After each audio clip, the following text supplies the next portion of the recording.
hoan'ny taranja fibatana fonjam-by kosa indray mbola tafiditra ao anatin'ny fanomanana ny lalaon'ny nosy dia tsy mianina fotsiny amin'ny lalaon'ny nosy izy ireo satria maromaro ny fananana izay karakarain'izy ireo sy hatrehany dia ny lalaon'ny afrikanina ho an'ny tanora eo ihany koa ny fidian'ny tompontakany Afrika akoatra ny lalaon'ny nosy zany dia miara-manomatena izy ireo misy moa ny Chine misy ihany koa ny eto Madagasikara izay manambara moa ireo atleta fa dia efa vonona tanteraka amin'izay fananana ohatrehany.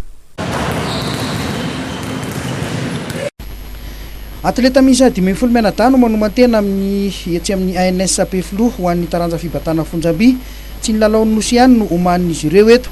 Atleta 5 omanina ho an'ny lalaon'ny nosy ary ny 10 ambiny kosa manomatena amin'ny fiadina ny tompontakany Afrika izay atao amin'ny fiandohan'ny volana Jolay sy ny lalao afrikanina ho an'ny tanora.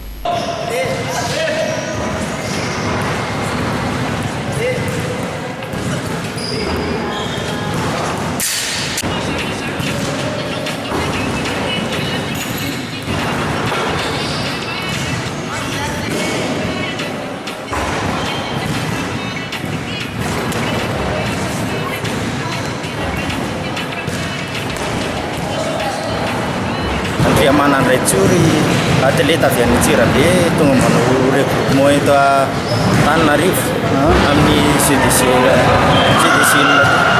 Manahoana ny fahitanao an'le fampivondronana le entraînement zany andeha araka ny tokony ho izy ve? Fampivondronana ny atleta sy ny entraînement moa zany hitako hoe nafinaritra be.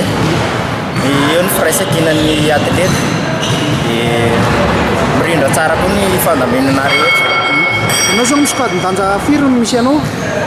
Misy amin'ny catégorie 81 kilo. Mety hitondra medaly volamena firy ianao any amin'ny lalaon'ny nosy? Mitanjona dia hitondra medaly volamena 3.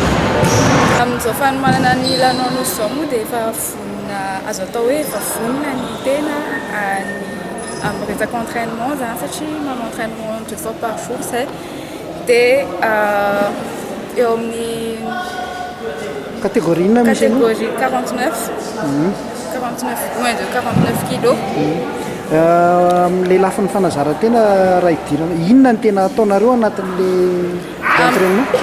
Amin'izao zao zay efa tena ao anatina phase préparation ana compétition zany hoe omanina daholo na ny saina na ny vatana dia sy ny précision compétition rehetrarehetra.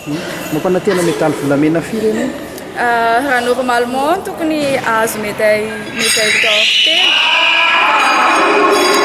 miezaka hatrany azahoana izay. Mizara roa ny fanomanana ho an'ny taranja fibatana fonjam-by dia ny eto Madagasikara sy ny Chine izay atana atleta misa 470 menada medaly volamena manodidina 90 ny edivana mandritra ny lalaon'ny nosy Atsy Maurice.